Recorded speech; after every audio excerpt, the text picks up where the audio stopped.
This is a story of a mother who worked her fingers to the bone to give her son a good life, only to become a servant in his house, forced to clean up after the cruel woman he married. I promise you, this is a powerful and emotional journey. It is a story about sacrifice, betrayal, and the painful, complicated truth of what it means to be a good mother. So please get comfortable and let us begin. And if you are new to our channel, welcome. We would be so happy if you would subscribe and turn on your notifications so you don't miss what happens next. Please give this story a thumbs up if it touches your heart. Margaret sat in her small kitchen, stirring her morning tea. The steam rose from her cup like the memories that filled her mind every day. At 70 years old, she had lived through many seasons of life, but none had prepared her for what was coming. She looked at the photo on her kitchen table. It showed her late husband, Robert, holding their baby son, Paul. That was 35 years ago. Back then, life was simple. They were poor but happy. If only Robert could see Paul now, Margaret whispered to the empty room. When Robert died in that car accident, Paul was only 10 years old. Margaret's world crashed down around her, but she had a choice to make. She could fall apart, or she could be strong for her son. She chose to be strong. Those years after Robert's death were the hardest of Margaret's life. She worked 2 jobs to keep food on the table. During the day, she cleaned offices downtown. At night, she worked at the local diner, serving coffee and pie to late-night customers. Many nights, Margaret would come home exhausted. Her feet hurt from standing all day. Her back ached from bending over to clean floors. But when she saw Paul sitting at their small kitchen table, doing his homework by the light of their old lamp, her heart filled with love. "Did you eat dinner, honey?" she would ask. "Yes, Mom. I saved you some," Paul would always say, pointing to a covered plate on the stove. But Margaret knew the truth. Most nights, there wasn't enough food for both of them. Paul would eat half his portion and save the rest for her. He never said anything about being hungry. He was such a good boy. Sometimes, Margaret would skip meals entirely. She would tell Paul she ate at the diner during her break. It was a lie, but it was a mother's lie. The kind of lie that comes from love. "My son will have a better life than this," she promised herself every night, whatever it takes. And Margaret kept that promise. When Paul needed new shoes for school, Margaret sold her wedding ring. When he wanted to join the soccer team, she worked extra hours to pay for the uniform. When he dreamed of going to college, she started saving every penny she could find. "Mom, you don't have to do all this for me," Paul would say as he got older. "Nonsense," Margaret would reply, hugging him tight. "You're my boy. This is what mothers do." Paul was smart and kind. He studied hard and got good grades. He never got into trouble or caused problems. He was everything a mother could want in a son. When Paul graduated high school, Margaret cried tears of joy.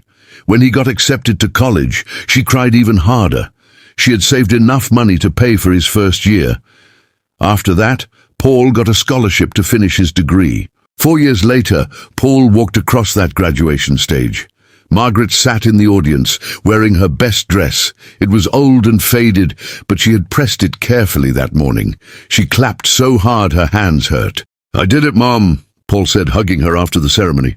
"No, honey," Margaret said, tears streaming down her face. "We did it." Soon after college, Paul got a wonderful job at a big company in the city. He moved into a nice apartment and started earning good money. For the first time in years, Margaret could relax a little. Her son was going to be okay. Paul visited her every weekend. He would bring groceries and help fix things around her small house. He wanted to give her money, but Margaret always refused. "Keep your money, Paul," she would say. "Save it for your future. Maybe someday you'll meet a nice girl and want to get married."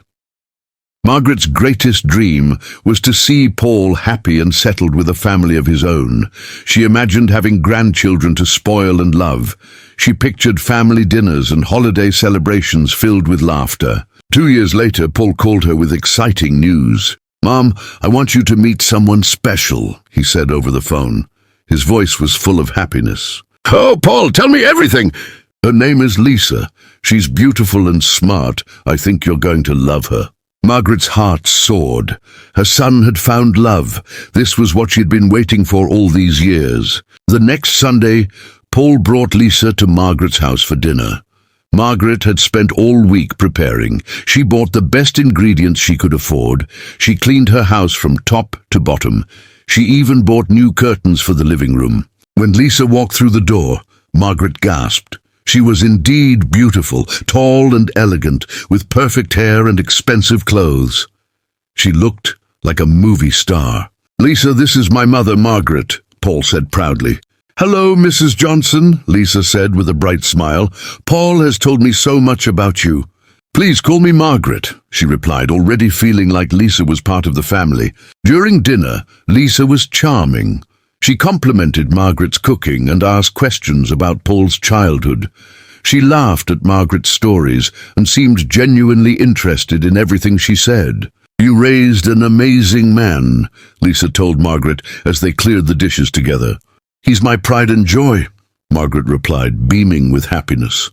After Lisa and Paul left that evening, Margaret sat in her living room with the biggest smile on her face. Her son had found someone wonderful, someone who appreciated him and seemed to care about family. Over the next few months, Paul and Lisa visited often.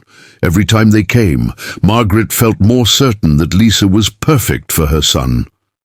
Lisa always brought flowers or a small gift. She helped with cooking and cleaning. She even offered to take Margaret shopping. "She's a keeper," Margaret told Paul one day when Lisa was out of earshot. "I'm so glad you approve, Mom," Paul said, hugging her. "Your opinion means everything to me." 6 months later, Paul called with the news Margaret had been hoping for. "Mom, Lisa and I are engaged." Margaret screamed with joy. She danced around her kitchen like a teenager. Her son was getting married. She was going to have a daughter-in-law and hopefully grandchildren soon. The wedding was beautiful. Margaret wore a lovely blue dress that Paul had bought for her. She walked down the aisle with pride, knowing that all her sacrifices had led to this moment. Her son was happy, successful, and marrying the woman of his dreams. At the reception, Lisa hugged Margaret tightly. "Thank you for raising such a wonderful man," she said. "I promise I'll take good care of him." "I know you will, dear," Margaret replied. "Welcome to the family." After the honeymoon, Paul and Lisa bought a big house in a nice neighborhood. It had 4 bedrooms, a large kitchen, and a beautiful garden. Margaret was so proud when Paul gave her a tour. "This is amazing, honey," she said, admiring the spacious rooms. "Mom, I want you to know you're always welcome here," Paul said. "This is your home too." A year later, Margaret got the most wonderful news of all. Lisa was pregnant. Margaret was going to be a grandmother. When little Emma was born, Margaret fell in love instantly. The baby had Paul's eyes and Lisa's delicate features. She was perfect in every way. "Can I hold her?" Margaret asked, reaching for her granddaughter. "Of course," Lisa said, placing Emma gently in Margaret's arms. Margaret looked down at the tiny baby and felt her heart expand with love she didn't know was possible. This was what all her sacrifices had been for, this moment, this family. But as Margaret held her granddaughter that day, she had no idea what was coming. She couldn't have imagined that in just a few short months she would discover something shocking about the woman her son had married. She couldn't have known that Lisa's sweet smiles and kind words were all an act, that behind those pretty eyes was a calculating mind that had been planning something terrible from the very beginning. Most of all, Margaret couldn't have predicted that she would soon find herself in the most unexpected role of her life. A role that would test everything she thought she knew about family, love, and sacrifice. Because sometimes the people we trust the most are the ones who hurt us the deepest, and sometimes becoming a servant in your own son's house teaches you the most important lesson of all about what real family means. 3 months after Emma was born, Margaret noticed the first change. It was small at first, so small that she almost missed it. Paul had asked Margaret to help with the baby while Lisa recovered from childbirth. Margaret was thrilled. She could spend time with her granddaughter and help her new daughter-in-law at the same time. "Of course I'll help," Margaret had said immediately. "Whatever you need." So Margaret began visiting Paul and Lisa's house every day. She would arrive in the morning and help with Emma's feedings, diaper changes and nap times. She cooked meals and did light housework. It felt wonderful to be needed and useful again. For the first few weeks, everything seemed perfect. Lisa was grateful for the help. She would thank Margaret constantly and tell her what a wonderful grandmother she was. "I don't know what I'd do without you," Lisa would say, bouncing Emma gently in her arms. But then Paul went back to work after his paternity leave ended, and that's when everything changed. The first morning Paul left for the office, Margaret arrived at the house as usual. She knocked on the front door and waited. When Lisa opened it, her face looked different. The warm smile was gone. Instead, Lisa looked annoyed. "You're late," Lisa said coldly. Margaret checked her watch. She was actually 5 minutes early, just like always. "I'm sorry, dear. I thought I was on time," Margaret said gently. Lisa didn't respond. She just turned and walked back into the house, leaving Margaret to follow behind. In the kitchen, Emma was crying in her high chair. Her face was red and she seemed hungry. "She's been fussing all morning," Lisa said, sitting down at the kitchen table with her coffee. "I haven't had time to feed her yet." Margaret looked at Lisa, confused. The baby was clearly hungry and needed attention. Why was Lisa just sitting there? "Would you like me to prepare her bottle?" Margaret offered. "That's why you're here, isn't it?" Lisa replied sharply. Margaret felt a little sting from those words, but she pushed the feeling aside. Lisa was probably just tired from being up with the baby all night. New mothers often felt overwhelmed. As Margaret prepared Emma's bottle, she tried to make conversation. "How did she sleep last night?" Margaret asked. "Terrible. She cried for hours. I barely got any rest," Lisa complained. Margaret picked up Emma and began feeding her. The baby immediately calmed down and drank hungrily. "Poor little thing was so hungry," Margaret said softly, stroking Emma's cheek. "Well, maybe if you got here earlier, she wouldn't have had to wait," Lisa snapped. Margaret looked up, surprised by the harsh tone. This didn't sound like the sweet woman who had married her son. "Lisa, is everything okay? You seem upset," Margaret said carefully. Lisa's expression changed instantly. The anger disappeared and was replaced by a tired smile. "I'm sorry, Margaret, you're right. I'm just exhausted. Having a baby is so much harder than I expected." "Of course, dear. It's completely normal to feel overwhelmed. Why don't you go rest while I take care of Emma?" "That would be wonderful, thank you." Lisa went upstairs, and Margaret spent the morning caring for her granddaughter. She changed Emma's diaper, played with her, and put her down for a nap. Then she cleaned the kitchen and started preparing lunch. When Lisa came downstairs an hour later, she seemed back to her normal, pleasant self. "You're such a blessing, Margaret," she said. "I don't know what we'd do without you." Margaret smiled, relieved. Maybe she had imagined the earlier tension. New mothers went through a lot of emotions. It was perfectly understandable. But the next day the same thing happened, and the day after that. Every morning Lisa would greet Margaret with complaints and demands. Every afternoon, when Paul came home, Lisa would transform back into the loving wife and mother. At first, Margaret thought it was just stress. But as the weeks went by, Lisa's behavior got worse. "Margaret, Emma's crying again," Lisa would call from the living room. "Can you handle it? I'm watching my show." "Margaret, we're out of milk. Can you run to the store?" "Margaret, the laundry needs to be folded. I'm too tired." Slowly, Margaret realized she was doing more and more work while Lisa did less and less, but she didn't mind. She loved spending time with Emma, and if helping with chores made Lisa's life easier, she was happy to do it. The real shock came on a Tuesday morning in November. Margaret arrived at the house to find Lisa dressed in expensive clothes and putting on jewelry. "Oh, good. You're here," Lisa said without looking up. "Emma needs a bath, the dishes need washing, and I spilled coffee on the living room carpet. Clean it up before it stains." "Oh, of course," Margaret said. "Are you going somewhere special?" "Lunch with friends. I'll be back around 4. Lisa grabbed her purse and headed for the door. Then she stopped and turned around. "Oh, and Margaret, make sure dinner is ready when Paul gets home. He likes that chicken recipe you made last week." Before Margaret could respond, Lisa was gone. Margaret stood in the hallway holding her coat, trying to understand what had just happened. Lisa had left her alone with the baby and a list of chores while she went out to enjoy herself with friends. But Margaret pushed down her confusion. Maybe Lisa needed some time with friends. Being a new mother was isolating. A little break would probably do her good. As the weeks passed, this became the new routine. Lisa would give Margaret a list of tasks each morning, then disappear for hours. Margaret would care for Emma, clean the house, do laundry, and prepare meals. When Paul came home each evening, Lisa would be there waiting with a smile. She would thank Margaret for her help and tell Paul what a wonderful day they'd had together. "Your mother is such a treasure," Lisa would say, squeezing Margaret's hand. "I'm so lucky to have her." Paul would beam with pride. "I'm glad you two get along so well." Margaret wanted to say something. She wanted to explain that she was doing all the work while Lisa went out shopping and socializing. But every time she tried to speak up, Lisa would give her a look that made her stay quiet. One evening, after Paul had gone to bed, Lisa cornered Margaret in the kitchen. "We need to talk," Lisa said, her voice cold. "What about, dear?"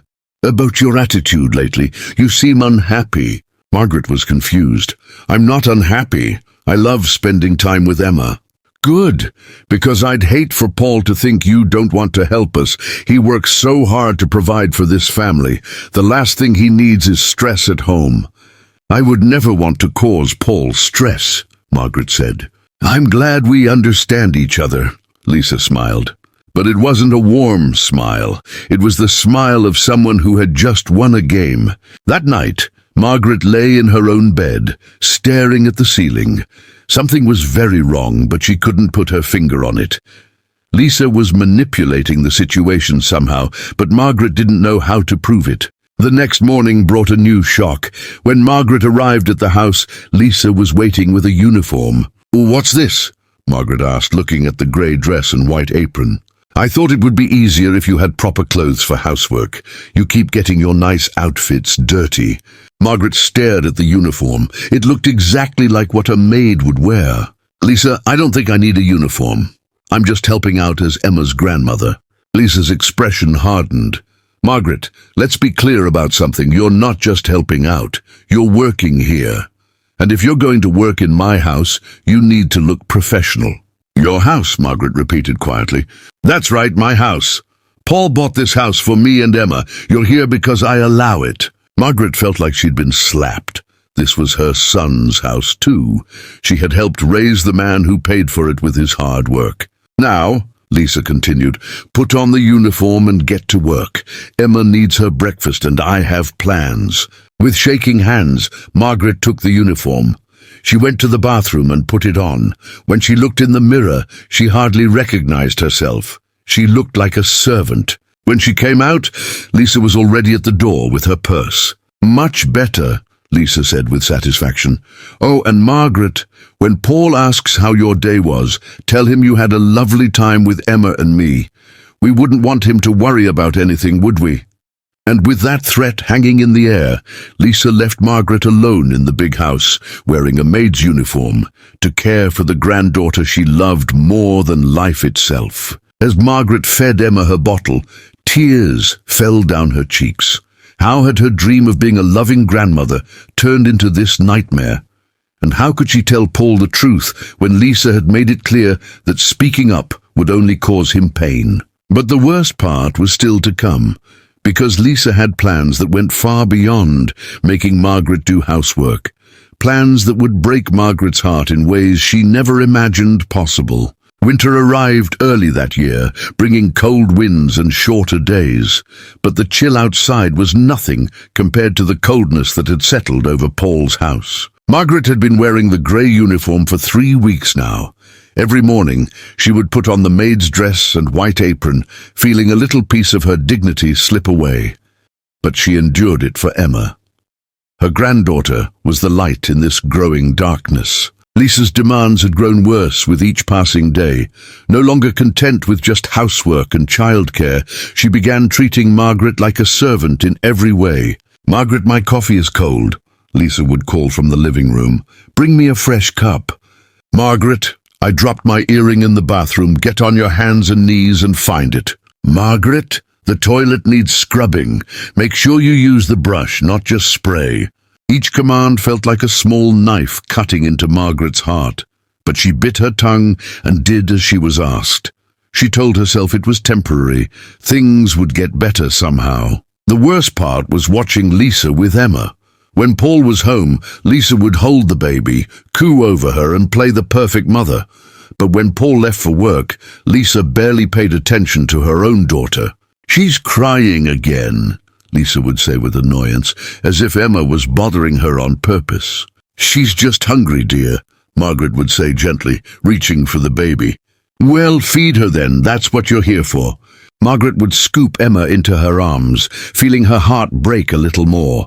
This beautiful child deserved so much better than a mother who saw her as an inconvenience. One December morning, Margaret arrived to find Lisa pacing in the kitchen with her phone pressed to her ear. "I don't care what it costs," Lisa was saying to whoever was on the other end. "I want the diamond earrings, not the pearl ones. Yes, charge it to Paul's card." When she hung up, she noticed Margaret standing there. "Good, you're here. Emma has been screaming for an hour. Do something about it." Margaret hurried to the nursery and found Emma lying in her crib, her face red from crying. Her diaper was soaked, and she was clearly hungry. "Oh, sweet baby," Margaret whispered, picking her up. "Grandma's here now." As Margaret changed Emma's diaper and prepared a bottle, she heard Lisa on the phone again, ordering expensive clothes online. While her daughter cried from hunger, Lisa was shopping with Paul's hard-earned money. That afternoon, something happened that changed everything. Margaret was folding laundry in the living room when Emma, now 8 months old, pulled herself up on the coffee table.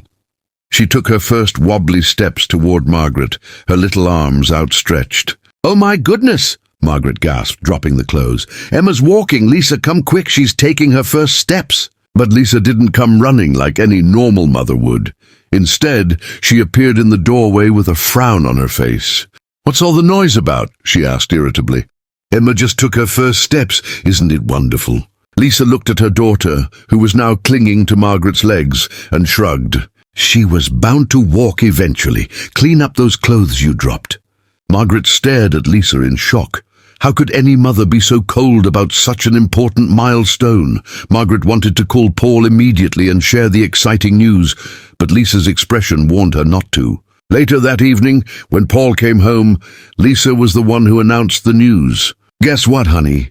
Emma took her first steps today, right to me in the kitchen. I was so excited I almost cried." Paul's face lit up with joy. "Really? That's amazing. I'm sorry I missed it." "Don't worry, I'm sure she'll do it again tomorrow. Your mum was here helping, but she was busy doing laundry upstairs when it happened." Margaret opened her mouth to correct the lie, but Lisa shot her a warning look.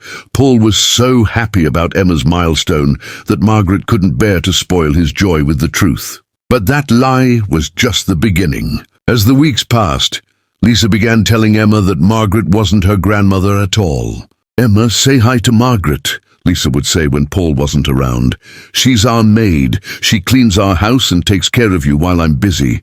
At first, Emma was too young to understand, but as she got bigger and started talking, the poison began to take effect. One day, Margaret was playing with Emma on the living room floor when the little girl looked up at her with innocent eyes. "Margaret clean?" Emma asked in her sweet baby voice. Margaret's heart stopped. "What did you say, sweetheart?" "Mama says Margaret clean house, Margaret maid." Tears sprang to Margaret's eyes. Her own granddaughter was calling her the maid. The child she had loved from the moment she was born didn't even know they were family. "Emma, I'm your grandma," Margaret whispered, stroking the little girl's hair. "Your daddy is my son. That makes me your grandma." But Emma just looked confused. "Mama says Margaret work here." That evening, Margaret tried to speak to Lisa about it. "Lisa, Emma thinks I'm just the maid. She doesn't understand that I'm her grandmother." Lisa smiled coldly. "Children say the strangest things, don't they?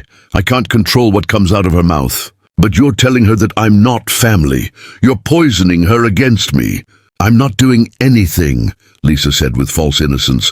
"I'm just explaining your role in this house. You do work here, after all. You clean, you cook, you do laundry. That's what maids do." I'm not a maid. I'm Paul's mother and Emma's grandmother. Lisa's expression turned dangerous. Keep your voice down and remember what I told you about causing problems. Paul doesn't need to hear about your complaints. He has enough stress at work. Margaret felt trapped. Every time she tried to stand up for herself, Lisa used Paul as a weapon against her. The threat was always the same. Don't upset Paul. Don't cause him worry. Don't make his life harder. The final blow came on a snowy Thursday in January. Margaret was scrubbing the kitchen floor on her hands and knees when she heard Emma in the living room talking to her toys. "Grandma Lisa loves Emma," the little girl was saying in her precious voice. "Grandma Lisa buys toys. Margaret cleans Emma's mess." Margaret sat back on her heels, her heart shattering into a million pieces. Lisa had not only convinced Emma that Margaret was the maid, but she had also stolen the title of grandma for herself. That afternoon, when Paul came home early from work with flowers for Lisa, Margaret was in the laundry room folding clothes. She could hear the family in the living room laughing and playing together. "Say hi to Grandma Lisa," she heard Paul say to Emma. "Hi, Grandma," Emma giggled. Paul's laughter filled the house. "That's right, sweetheart. Grandma Lisa loves you so much." Margaret had to grip the washing machine to keep from falling over. Her son was calling his wife Grandma, while his real mother was hidden away in the laundry room like a servant. She wanted to march into that living room and tell Paul everything. She wanted to explain how Lisa had been treating her, how she had been lying and manipulating the situation. She wanted her son to know that his mother was being broken down piece by piece. But every time she gathered the courage, she would see Paul's happy face or hear Emma's innocent laughter, and she would lose her nerve. Lisa was right about one thing. Paul did work very hard. He deserved to come home to a peaceful house and a happy family. So Margaret stayed in the shadows, loving her granddaughter from a distance, serving in the house that should have been a second home to her, and watching as her identity was slowly erased. But she didn't know that change was coming. She couldn't have guessed that sometimes the truth has a way of revealing itself, no matter how deeply it's buried. And she never imagined that Paul was beginning to notice small things that didn't quite add up. Because while Lisa was busy playing her games, she was getting careless. And when someone you love is in danger, a mother's love has a way of finding the light, even in the darkest places. The breaking point came on a grey February morning, exactly 1 year after Emma was born. Margaret arrived at the house as usual, her key turning in the lock she had been given months ago, but instead of Lisa's demanding voice greeting her, she heard something that made her blood run cold. Emma was crying, not the normal fussing of a baby, but the desperate wailing of a child in distress. Margaret rushed toward the sound and found Emma in her high chair, her face red and tear-streaked. The baby had clearly been crying for a very long time. "Emma, oh sweetheart, what's wrong?" Margaret quickly lifted her granddaughter from the chair. Emma's diaper was soaked through, her clothes were wet, and she was burning up with fever. She had obviously been sick and alone for hours. "Lisa!" Margaret called out, her voice echoing through the house. "Lisa, Emma is sick!" There was no answer. Margaret carried Emma upstairs, calling Lisa's name. She found Lisa's bedroom door closed. When she knocked, she heard movement inside. "Lisa, please, Emma has a fever." The door opened slightly, and Lisa appeared, looking annoyed and groggy. She was still in her pajamas at 10 in the morning. "What are you shouting about?" Lisa snapped. "Emma is burning up with fever. How long has she been like this?" Lisa shrugged. "She was fussy when I put her in the high chair this morning. I thought she was just being difficult." Margaret stared at Lisa in horror. "You left a sick baby alone in her chair while you went back to bed. She wasn't dying, and you're here now, so handle it." Lisa started to close the door, but Margaret's patience finally snapped. "No," Margaret said firmly, pushing the door open. "This stops right now. Emma needs to see a doctor immediately." "Don't you dare raise your voice to me in my house," Lisa hissed. "This is my son's house too, and this is my granddaughter, and she needs medical attention." For the first time in months, Margaret stood up for herself. She was tired of being treated like a servant. She was exhausted from walking on eggshells, but most importantly, Emma needed her grandmother to be strong. Lisa's face twisted with anger. "You forget your place, old woman. You work for me now." "I don't work for anybody," Margaret said, her voice shaking but determined. "I'm Paul's mother, and I won't let you neglect his daughter anymore." "We'll see about that," Lisa sneered. "When Paul gets home, I'll tell him how ungrateful and disrespectful you've become, how you've been causing problems and upsetting our peaceful home." But Margaret had reached her limit. "Tell him whatever you want, but right now I'm taking Emma to the doctor." Margaret turned and walked away, carrying the feverish baby. Behind her, Lisa was screaming threats, but Margaret didn't care anymore. Emma's health was more important than Lisa's games. At the doctor's office, Margaret learned that Emma had a serious ear infection that had been developing for days. The doctor gave her medicine and instructions, then looked at Margaret with concern. "Is this your daughter?" the doctor asked. "My granddaughter. I've been caring for her." "Well, you did the right thing bringing her in. This infection was getting dangerous. A few more hours of neglect could have led to serious complications." The word neglect hit Margaret like a punch to the stomach. That's exactly what had been happening. While she had been focused on keeping the peace, Emma had been neglected by her own mother. That afternoon, Margaret sat in her small house rocking Emma and giving her medicine. She had called Paul at work to explain about the doctor visit, but she hadn't told him the whole truth about Lisa's behavior. Not yet. But she knew the time for silence was over. Emma's health scare had shown her that protecting Paul's feelings wasn't worth risking his daughter's safety. Margaret was preparing to call Paul again when she heard a car door slam outside. Through her window, she saw Paul's car in the driveway. He was home from work early. Her front door burst open and Paul strode in, his face filled with worry. "Mom, how's Emma? Is she okay?" "She's better now, honey. The medicine is helping." Paul sat down beside them, gently touching Emma's forehead. "Lisa told me what happened. She said you overreacted and took Emma to the doctor without permission." Margaret took a deep breath. This was her moment. She could either continue protecting Lisa's lies, or she could finally tell her son the truth. "Paul, we need to talk." "What about, Mom?" "About Lisa. About what's really been happening in your house." Paul frowned. "What do you mean? Lisa says you've been having some attitude problems lately, that you've been difficult to work with." Margaret looked at her son, this man she had sacrificed everything for and made her choice. "Paul, I need to tell you something, and it's going to be hard to hear." For the next hour, Margaret told Paul everything. She described how Lisa treated her when he wasn't around. She explained about the uniform, the demands, the way Lisa had convinced Emma that Margaret was just the maid. She told him about Lisa's shopping sprees with his money while Emma went hungry. She described how Lisa would disappear for hours, leaving Margaret to do all the childcare and housework. Most importantly, she told him about that morning, how Lisa had left a sick baby alone while she slept in. Paul listened in stunned silence. His face went through a range of emotions, disbelief, confusion, and finally, growing anger. "Mom, this can't be true. Lisa loves Emma. She loves our family." "Paul, I know this is hard to accept, but look at Emma right now. Really look at her." Paul looked down at his daughter. Even though the medicine was helping, he could see how sick she had been. Her little face was pale, and she clung to Margaret like her lifeline. "Lisa said Emma was just fussy this morning. She didn't mention anything about a fever." "Because she didn't check, honey. She put Emma in that high chair hours ago and went back to bed. If I hadn't arrived when I did—" Margaret didn't finish the sentence. She didn't need to. Paul stood up and began pacing the small living room. "If what you're saying is true, then I've been blind to everything. I've let my wife abuse my mother and neglect my daughter." "You didn't know, Paul.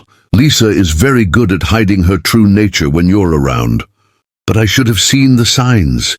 I should have protected you both." Margaret reached out and touched her son's hand. "You're seeing them now. That's what matters." The next morning, Paul did something he had never done before. He called in sick to work and stayed home to watch what really happened in his house. He told Lisa he had a stomach bug and would be resting upstairs, but instead he positioned himself where he could see and hear everything that went on downstairs. What he witnessed that day changed everything. He watched Lisa hand Margaret a list of chores like she was giving orders to hired help. He heard her demand that Margaret scrub the bathroom floor on her hands and knees. He saw her ignore Emma's cries while she talked on the phone about shopping. Most shocking of all, he heard Lisa tell Emma that Margaret the maid would give her lunch while Grandma Lisa went out with friends. By noon, Paul had seen enough. When Lisa announced she was leaving for a spa appointment, Paul waited 10 minutes, then came downstairs. What he witnessed that day changed everything. He watched Lisa hand Margaret a list of chores like she was giving orders to hired help. He heard her demand that Margaret scrub the bathroom floor on her hands and knees. He saw her ignore Emma's cries while she talked on the phone about shopping. Most shocking of all, he heard Lisa tell Emma that Margaret the maid would give her lunch while Grandma Lisa went out with friends. By noon, Paul had seen enough. When Lisa announced she was leaving for a spa appointment, Paul waited 10 minutes, then came downstairs. He found Margaret in the kitchen, wearing that grey uniform, feeding Emma while tears streamed down her face. "Mom," Paul said quietly. Margaret looked up, startled. "Paul, I thought you were sick upstairs." "I was sick, Mom, sick of being blind to the truth." Paul walked over and gently took Emma from Margaret's arms. Then he did something that made Margaret's heart soar. He hugged his mother tightly. "I'm so sorry," he whispered. "I'm so sorry I let this happen to you." Margaret began to cry harder, but now they were tears of relief. "You believe me?" she asked. "I saw it all, Mom. I heard everything. Lisa has been lying to me for months." That evening, when Lisa returned from her spa day, Paul was waiting for her in the living room. Margaret had gone home, and Emma was safely tucked in her crib. "Hi, honey," Lisa said brightly. "Feeling better? Where's your mother?" "We need to talk, Lisa." Something in Paul's tone made Lisa stop smiling. "I know everything," Paul said simply. "I know how you've been treating my mother. I know about the uniform, the chores, the lies you've been telling Emma." Lisa's face went pale, but she tried to maintain her innocent act. "Paul, I don't know what your mother told you, but—" "I saw it myself, Lisa. I stayed home today and watched you treat my mother like a servant in our house." The mask finally fell away completely. Lisa's sweet expression disappeared, replaced by cold anger. "So what if I did? She was living here for free, eating our food, making messes. At least this way she was useful." Paul stared at the woman he had married, hardly recognizing her. "That woman raised me by herself. She worked 2 jobs and went without food so I could have a better life. She deserves respect and love, not abuse." "Oh, please," Lisa scoffed. "She's just a sad old woman who couldn't let go of her precious son." "She's Emma's grandmother. She's family." "She's nothing," Lisa spat. "Just like this marriage is nothing if you choose her over me." Paul looked at Lisa for a long moment. Then he spoke the words that would change everything. "Then I choose her." 3 months later, Paul and Lisa were divorced. Lisa moved out of the house, taking only her personal belongings. Paul had discovered that she had been having an affair for months, using his money to fund her lifestyle while neglecting their daughter. On a beautiful spring morning, Margaret arrived at Paul's house, but this time she came through the front door as an honored guest, not through the back door as a servant. "Grandma!" Emma called out, running to Margaret on steady little legs. "Hello, my sweet girl," Margaret said, scooping up her granddaughter. "Did you miss me?" "Missed you, Grandma. Play with me." Paul smiled as he watched his mother and daughter together. "She's been asking for her real grandma all week." Margaret's heart was full as she played with Emma in the living room, where she had once scrubbed floors on her hands and knees. The grey uniform was long gone, replaced by a pretty blue dress that Paul had bought her. "Mom," Paul said as they sat down for the lunch Margaret had prepared, by choice, not by demand. "Yes, honey?" "Thank you for never giving up on us. Even when things were at their worst, you never stopped loving Emma and me." Margaret smiled, watching Emma play with her toys. That's what mothers do, Paul. We love our children no matter what, even when it's hard, even when it hurts. I know I can never make up for what I put you through. You don't need to make up for anything. We're together now. We're a family again. That's all I ever wanted. As they sat in the warm afternoon sun, watching Emma toddle around the garden, Margaret reflected on everything that had happened. She had learned that sometimes the people we trust can hurt us deeply. She had discovered that staying silent in the face of abuse only makes it worse. But most importantly, she had learned that real family love is stronger than lies, stronger than manipulation, and stronger than the cruelest treatment. She had been broken down, made to feel worthless, and treated like a servant in her own son's house, but in the end, truth had won, love had won, and the family that had been torn apart was now whole again. Emma ran over and climbed into Margaret's lap, her little arms wrapping around her grandmother's neck. "Love you, Grandma," Emma whispered. "I love you too, sweetheart," Margaret replied, her heart overflowing with joy, forever and always. And in that moment, Margaret knew that every sacrifice, every tear and every moment of pain had been worth it. Because this love, this family, this bond that could never be broken, this was what really mattered. Sometimes becoming a maid in your son's house teaches you the most important lesson of all, that real family love can survive anything, and that the truth, no matter how long it takes, always finds a way to shine through the darkness. Thank you for joining us on this emotional journey. If this story has moved you, please give it a thumbs up, share it with your family and friends, and subscribe for more stories like this one. Don't forget to turn on the notification bell. Until next time, be kind to one another.